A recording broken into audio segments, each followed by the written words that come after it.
గుర్తుపెట్టుకోవాల్సిందే ఈయన మీదే కేసు పడింది. మీకు మిమ్మల్ని ఎవరో దిశానిర్దేశం చేశారో ఆయన మీదే కేసు పడింది. మీరు సంగతి మీరు చూసుకోండి. రేపు ఆయనకే దిక్కులేదు. రేపు మీ పరిస్థితి ఏంటో చూసుకోండి. ఎవరైనా రౌడీజం చేస్తే మీ పరిస్థితి ఏంటో ఆలోచించుకోండి.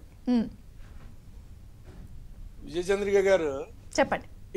ఇంగ్లీష్ లో ఒక సామెత ఉంది, empty vessels make much noise అంట.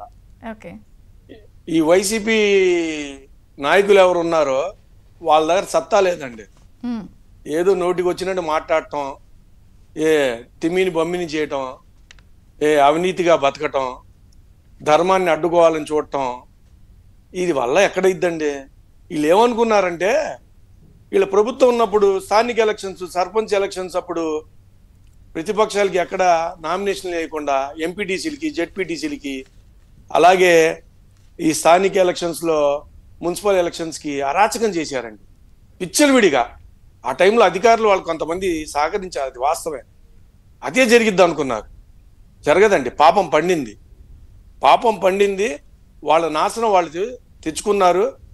ఇవాళ ఘోరంగా ఓడిపోబోతున్నారండి. వాస్తవాలకి ఏంటంటే వీళ్ళకి అర్థమైన విషయం ఏంటంటే బాగా అర్థమైంది. ఎందుకంటే దొంగోడికి ఏ విషయంలో అన్నా సరే, ఏ ఇంట్లో ఎంత సొమ్ము దొరికిద్దా, లేకపోతే దొరికిన సొమ్ము దొంగతనం చేసింది పట్టుకుని వెళ్ళి ఎవరిని అమ్మాలా అనేది మంచి నాలెడ్జ్ ఉండిద్ది. కానీ ఈ దొంగోళ్ళకి అర్థమైపోయింది ఏమని, వీళ్ళకి ప్రజలు సర్వనాశనం చేసేసే ఆయుధం ఓటుతో వీళ్ళని సర్వనాశనం చేస్తున్నారు, వీళ్ళని సర్వనాశనం చేసేసారు. ముఖ్యంగా ఉద్యోగస్తులు వాళ్ళకి చేసిన మోసానికి, ఇబ్బందికి ఒక పోస్టల్ బ్యాలెట్లో ఒక ఉద్యోగి, సగటు ఉద్యోగి వేసిన ఓటుతో పాటు తన కుటుంబంలో 3-4 ఓట్లు ఉంటాయండి. 3-4 ఓట్లు ఉంటాయి.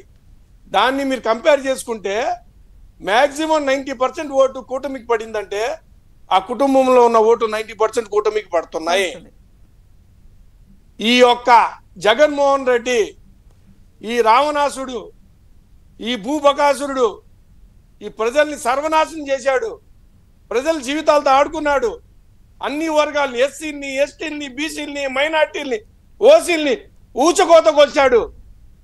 ఏ విధంగా ఆనందపడ్డాడో, ఏ విధంగా తన ఈ రాష్ట్రాన్ని సర్వనాశనం చేశాడో ప్రజలంతా మీరు ఇలా అంటున్నారు. ప్రజా తీర్పు ఈవీఎంలో భద్రంగా ఉంది. కానీ నిన్న పల్నాడు ఎస్పీ ఏమన్నారు, జైళ్ళన్నీ ఫుల్ ఉన్నాయి, ఇప్పుడు మళ్ళీ ఏమన్నా అరెస్టులు అయితే రాజమండ్రి జైలు పంపించాలి అని అన్నారు. ఇంకో పక్కన ముఖేష్ కుమార్ మీనా గారు తోలు ఒలిసేస్తాం, ఎవరైనా సరే ఇలా పిచ్చి వేషాలు వేస్తే పంపిస్తాం. వీళ్ళు అన్నదానికి జైలు ఫుల్ అయిపోయినాయి కదా అని చెప్పి వీళ్ళు ఏమైనా సీరియస్